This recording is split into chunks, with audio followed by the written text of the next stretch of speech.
Okay, तो इस lecture में हमें बेसिकली डिस्कस करना है कि expression of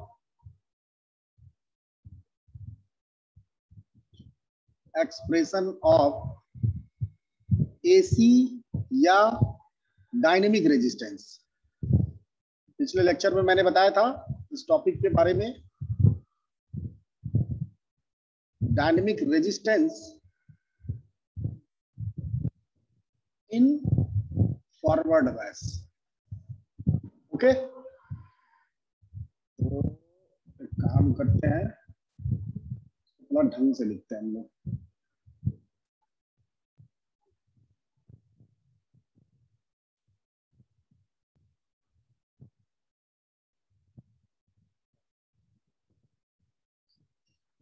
expression of AC forward resistance, ठीक है, AC forward resistance.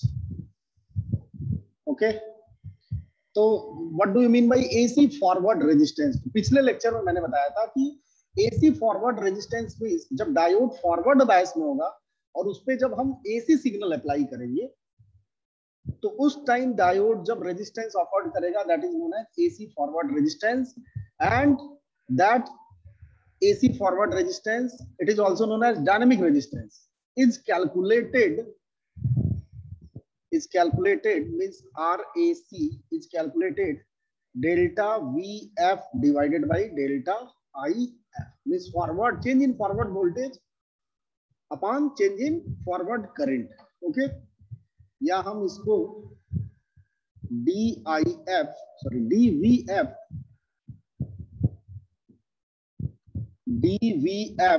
Divided by DIF से भी कैलकुलेट कर सकते हैं, ठीक है। और इस डायनेमिक रेजिस्टेंस को हम स्मॉल r से रिप्रेजेंट करते हैं इलेक्ट्रॉनिक सिस्टम में। तो इस डायनेमिक रेजिस्टेंस ऑफ बल्कि dynamic forward resistance of PN junction diode is given by R is equal to DVF divided by DIF।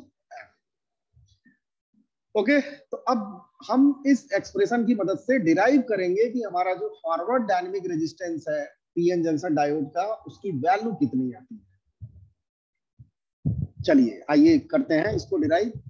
सब बच्चे जानते हैं कि forward current of PN junction diode is equal to the I naught e to the power V forward voltage divided by eta VT minus. मैंने आपको बताया था जब VI कैरेक्टरिस्टिक पढ़ाया था तो उसमें बताया था कि डायोड का जो फॉरवर्ड करंट आता है वो डायोड के फॉरवर्ड वोल्टेज से किस प्रकार से वैरी करता है, तो according to this expression.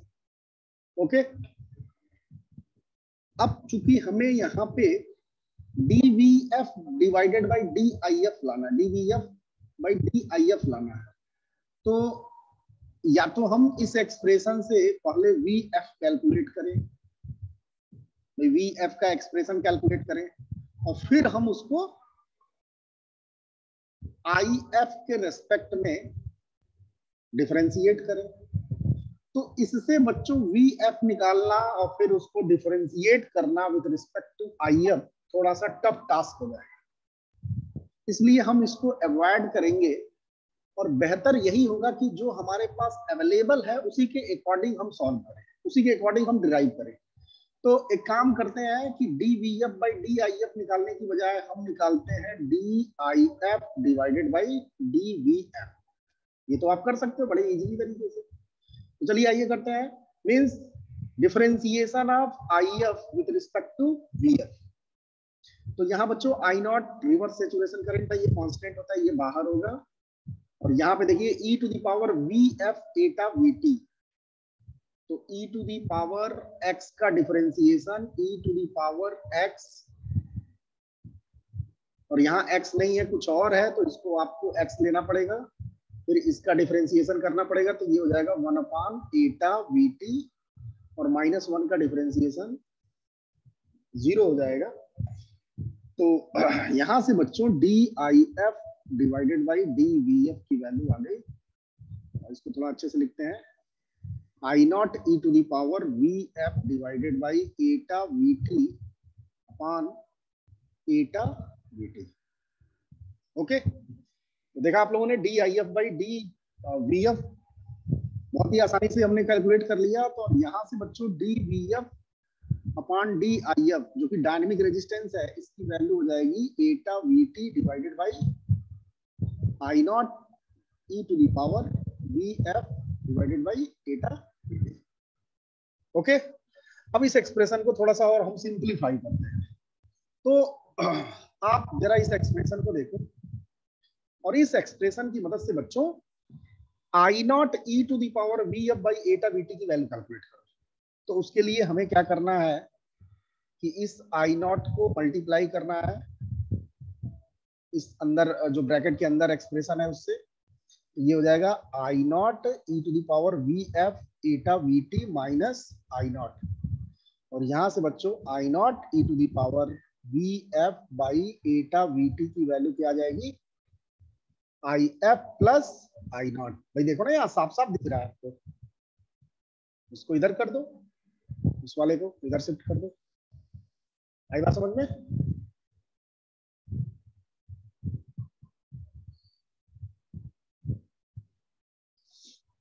Okay, अब we can put I naught e to the power Vf divided by eta Vt is equal to the If plus I naught. That's why dVf divided by dIf इसकी value हो जाएगी बच्चों eta Vt divided by If plus I naught। चूंकि I naught बहुत कम होता है If से, भाई I naught है लीकेज करंट और IF है फॉरवर्ड करंट। ऑलरेडी मैं बता चुका हूं कि leakage current means current due to minority carriers, और ये जो IF है ये current due to majority carriers है। तो माइनॉरिटी कैरियर करंट की वैल्यू बहुत कम होती है as compare to majority carrier current के। देयरफॉर वी कैन इग्नोर या we can neglect I naught can be neglected with respect to IF। तो यहां से बच्चों dVf by dIf की वैल्यू क्या हो जाएगी एटा Vt डिवाइडेड बाई IF, और यही क्या है बच्चों dVf by dIf he dynamic resistance है, जिसको हम RD लिखें या स्मॉल r लिख सकते हो, RD लिखते हैं, RD dynamic resistance of diode, और इसकी वैल्यू आ गई एटा Vt divided by IF। And what is IF? IF is the forward current across the diode when VF voltage is applied. यहाँ पे ध्यान देने वाली बात है, ये जो फॉरवर्ड करंट है बच्चों IF की वैल्यू, ये तब है जब हम डायोड के अक्रॉस VF वोल्टेज अप्लाई कर रहे हैं। तो चूंकि आप एक पर्टिकुलर वोल्टेज अप्लाई कर रहे हो VF और उसके करस्पॉन्डिंग IF की बात कर रहे हो, इसलिए जो IF करंट होगा बच्चों ये डायोड का DC करंट मींस यहाँ जो IF की वैल्यू है ये डायोड का DC करंट है। कब? when a DC voltage VF is applied across the diode। आई बात समझ में? तो आप जरा AC रेजिस्टेंस का एक्सप्रेशन देखो, AC रेजिस्टेंस का expression Etah Vt divided by IF आया। तो आप मुझे बताओ AC रेजिस्टेंस को कैलकुलेट करने के लिए किसी AC पैरामीटर की आवश्यकता है क्या? नहीं। क्यों? क्योंकि आप सब बच्चे जानते हो एटा is the recombination factor, recombination factor। and what is Vt? Vt is the thermal voltage। Thermal voltage सब बच्चे जानते हैं कि एटा की वैल्यू 1 होती है जर्मेनियम के लिए, 2 होती है सिलिकॉन के लिए, मैं बता चुका हूं। Vt थर्मल वोल्टेज है रूम टेम्परेचर पे 26 मिलीवोल्ट, और IF क्या है बच्चों? ये है डायोड का, डायोड के क्रॉस करंट जब हम डायोड पे VF वोल्टेज अप्लाई किए हैं। तो VF क्या है? DC वोल्टेज है। एक तरह से देखा जाए तो IF जो है वो DC करंट है across the diode when It is forward when the diode is in forward bias with voltage VF. आई बात समझ में? तो अगर आपको कहीं भी डायनेमिक रेजिस्टेंस एसी रेजिस्टेंस निकालना है तो आपको ये चिंता नहीं करनी है कि हमें कोई एसी वैल्यू पता होनी चाहिए तभी हम कैलकुलेट कर पाएंगे। आप सीधे सीधे उस डायोड के cross DC current find out कीजिए और इस फार्मूले में रख लीजिए, आपको तुरंत पता चल जाएगा डायनेमिक रेजिस्टेंस कितना होगा। आई बात समझ में? मैं आपको कैलकुलेट कराऊंगा, आप टेंशन मत लीजिए। यहाँ से कुछ बातें वो और देखते हैं। तो RD is the dynamic resistance. एक टर्म और आता है बच्चों अक्सर जिसको हम डायनेमिक कंडक्टेंस बोलते हैं।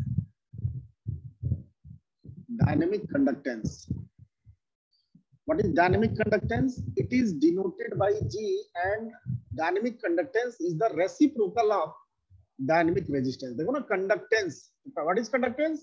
Reciprocal of resistance।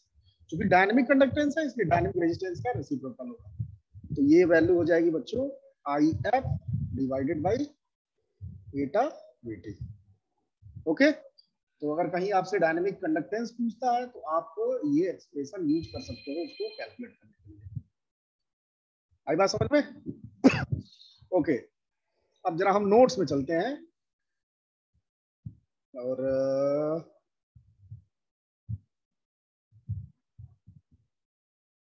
शायद मैंने स्कैन नहीं किया है ये टॉपिक, कोई बात नहीं, मैं आपको स्कैन करके ये जो टॉपिक है इसको मैं सेंड करूंगा, आप वहां से चेक कर सकते हो। उसमें कुछ न्यूमेरिकल्स भी हैं, आप खुद लगा सकते हो उसको, सीधे सीधे फार्मूला बेस्ड है। अगर आपको ये फार्मूला आता है तो बड़े आराम से आप कर सकते हो ये डायनेमिक रेजिस्टेंस और कंडक्टेंस का। ठीक है, तो आई होप बच्चों आपको ये समझ में आया टॉपिक।